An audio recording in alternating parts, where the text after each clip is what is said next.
The rain tapped steadily against the floor-to-ceiling windows of my mother's coastal estate in Monterey, California, but the real storm raged inside the marble-floored dining room. "Congratulations, Mason," my mother said, sliding a thick envelope across the glass table to my younger half-brother. "You've earned this." Inside was everything: ownership of the house, control of the family foundation, the trust fund, all his. I sat stiffly across from them, 36 years old and suddenly feeling like the invisible child again. My hands trembled slightly under the table, fists curled in my lap. Mason wouldn't meet my eyes. He kept staring at the envelope like it might vanish. My stepfather swirled his wine, lips pressed into a smirk. Then my mother turned to me.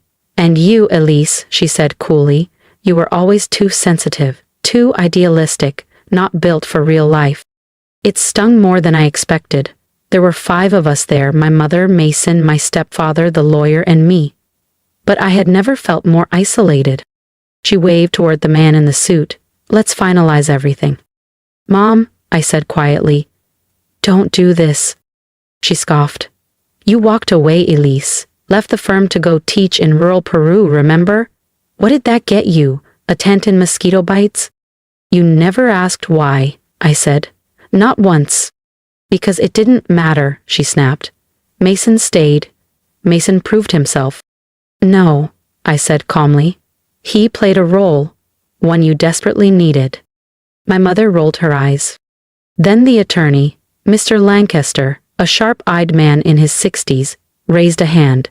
"Actually, before we proceed, there's a clause you should all be aware of." My mother blinked. "What clause?"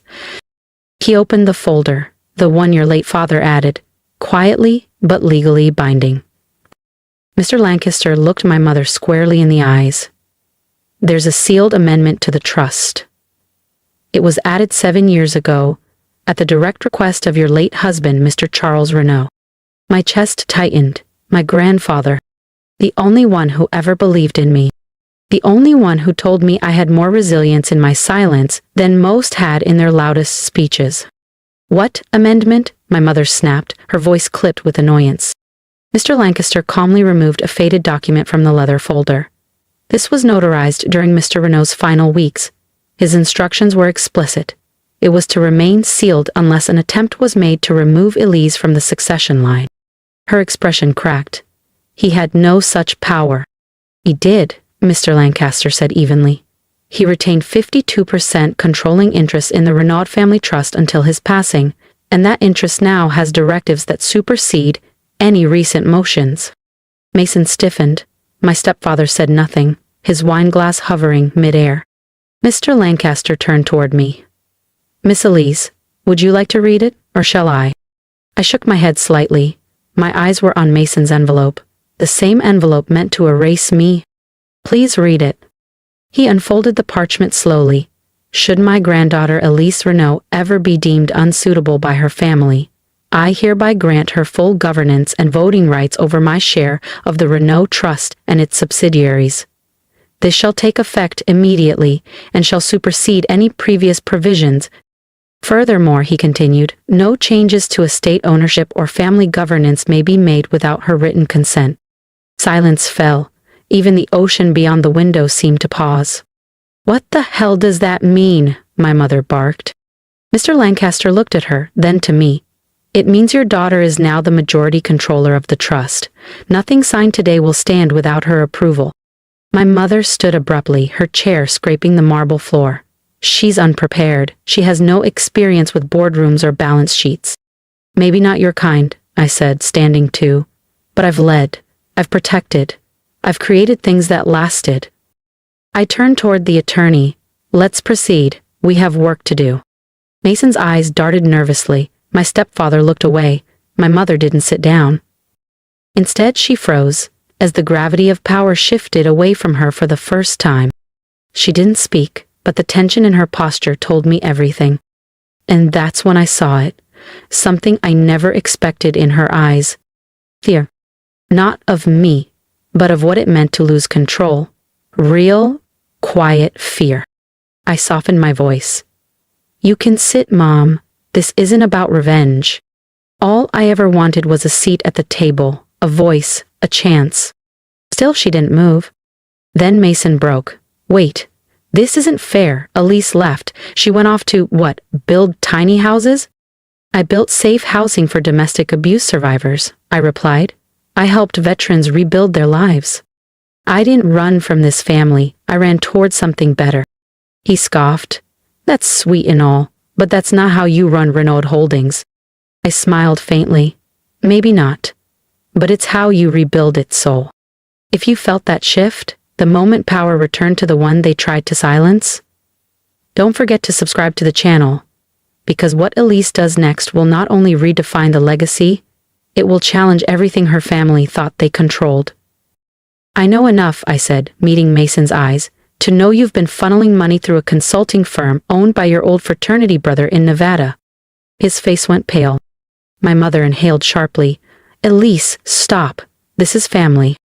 Was it family? I asked, voice cracking slightly. When you stood by while I was cut out?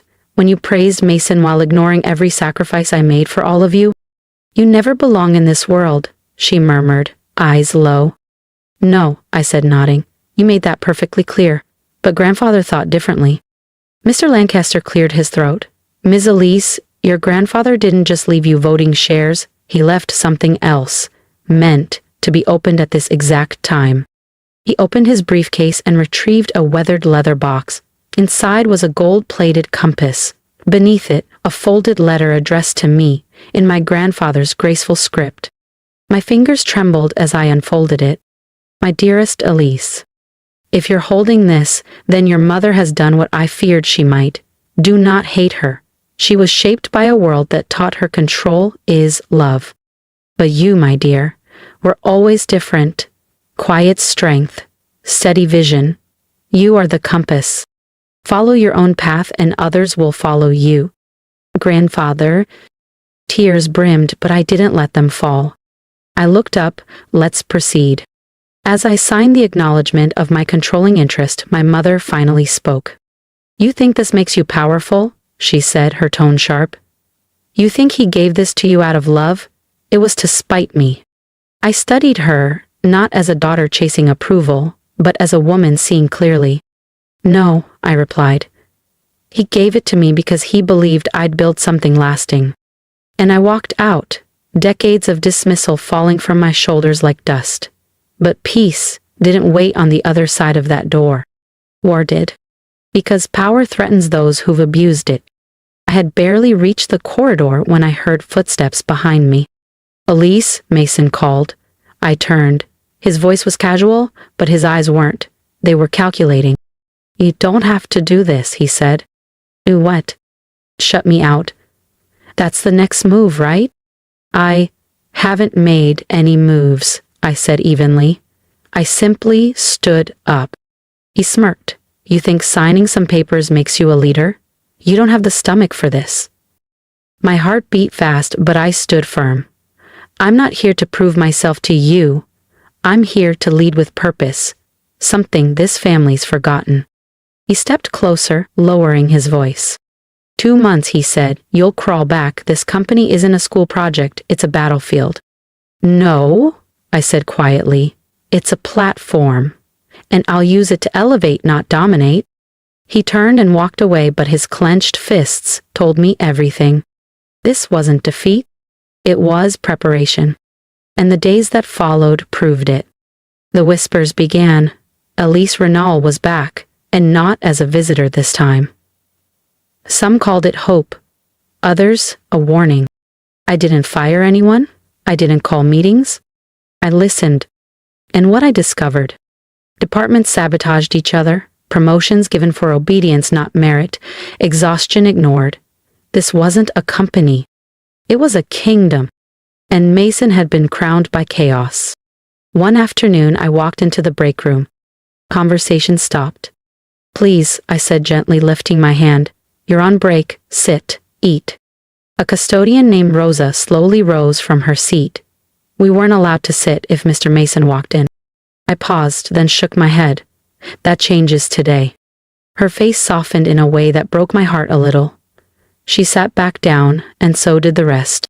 That night I stayed late. The building emptied out, but I stayed, alone under fluorescent lights, diving into the shadows Mason left behind. 3 budget discrepancies, 1 illegal contract with a shell vendor, and a list of 6 employees terminated after raising ethical concerns. This wasn't simple neglect. This was decay. If I didn't act fast, I wouldn't just inherit a mess, I'd be blamed when it collapsed. The next morning, Mason stormed into my office, a smug grin hidden behind his rage. He slapped a folder down on my desk. "So you want the CEO seat?" he hissed. "Let's see how long you last." I opened it. Screenshots, emails, photos, all falsified. "These are fake," I said, flipping through calmly. "Can you prove it?" he smirked. I met his eyes. "You're really willing to burn everything just to destroy me?" "I want what's mine," he said. "You were never supposed to be in this room." I stood, calm, firm. "I don't want a throne, Mason. I want to fix what you broke." He sneered. "You see healing. I see weakness." Then he turned and walked out, confident that I'd crumble. And that's when I understood. This wasn't sibling rivalry. This was war. But I had something Mason didn't. The truth. Still, within 48 hours, the headlines hit like hammers. New CEO tied to misused charity funds. Power struggle at Renaud Holdings. Elise Renaud, unqualified heir or silent saboteur. Didn't matter that none of it was real. The internet didn't wait for facts. My inbox blew up, shareholders panicked, my phone didn't stop buzzing. I'd barely begun and already the narrative was spinning out of control. I told myself to breathe, that the truth would hold. But alone that night, curled on the couch in my office, I cracked. Not dramatically, just quiet sobs into my sleeve. I wasn't crying because people believed the lies. I cried because, for a moment, I believed them too. Maybe I wasn't enough. Maybe my grandfather had been wrong. Then came a soft knock.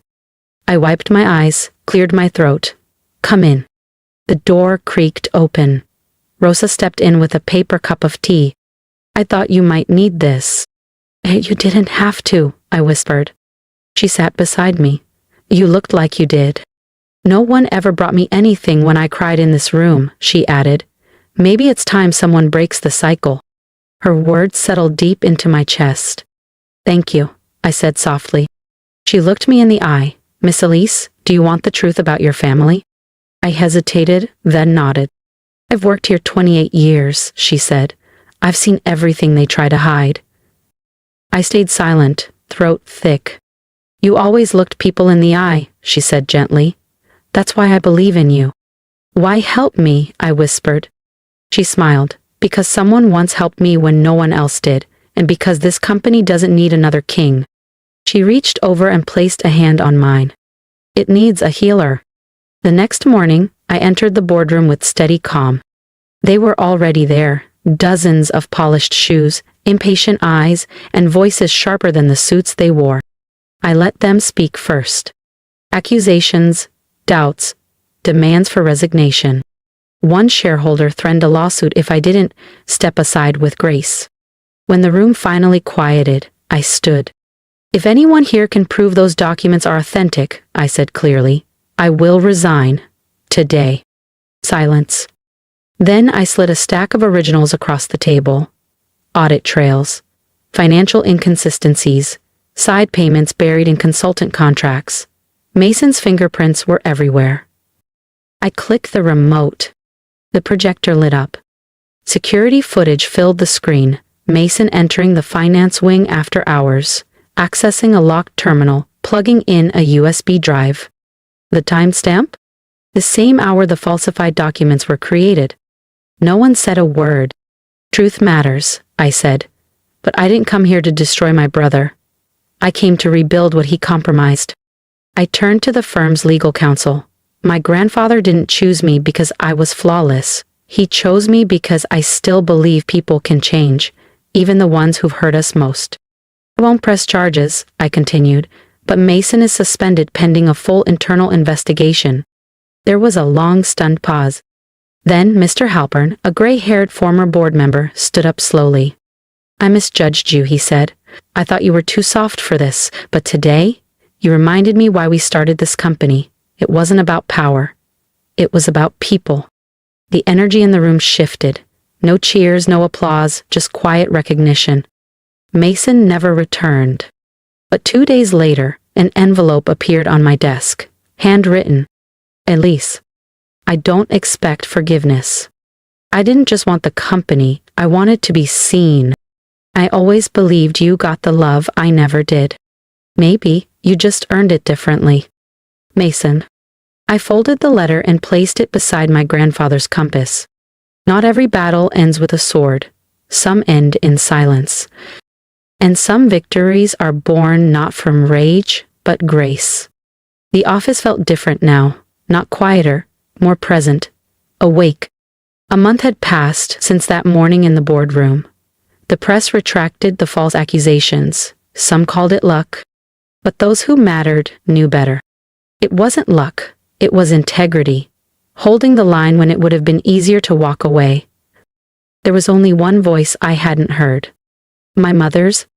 No calls, no messages, not even legal threats. I figured she was off somewhere, rewriting the story in her own favor. Until one quiet Sunday, I stepped into my office, and she was there, sitting across from my desk. No makeup, no posture, just tired eyes and folded hands. I had to see it, she said. See what? That you didn't burn it down. I didn't reply. She looked older than I remembered, smaller even, like she had finally run out of fight. You were right, she said softly. About Mason, about me, about how we lost sight of what mattered. I said nothing. I wasn't ready to make it easy. She reached into her purse and handed me a photo. Me and Grandpa. I was 12, covered in paint. He was laughing. He said you'd change everything, she whispered. I just didn't want to believe it. If I did, I said gently, it's only because he believed in me. She nodded. I came here to say something I should have said a long time ago. She looked up, meeting my eyes. I'm sorry, Elise, for everything. And for the first time, I didn't feel small anymore. But healing doesn't start with blame. It starts when someone chooses to break the cycle. So I nodded. Thank you. I just needed to say it before I ran out of time, my mother whispered. Then don't, I replied softly. Fix what you can. It's not too late. She didn't answer, just gave me a long, quiet look and left. 2 weeks later, Rosa stepped into my office with a worn folder in her hands. What's this? I asked. A list of everyone your mother pushed out for speaking up, she said gently. Figured you'd want to know. I opened it, read every name. Then we sent out letters, each one a simple invitation to come back, no explanations needed.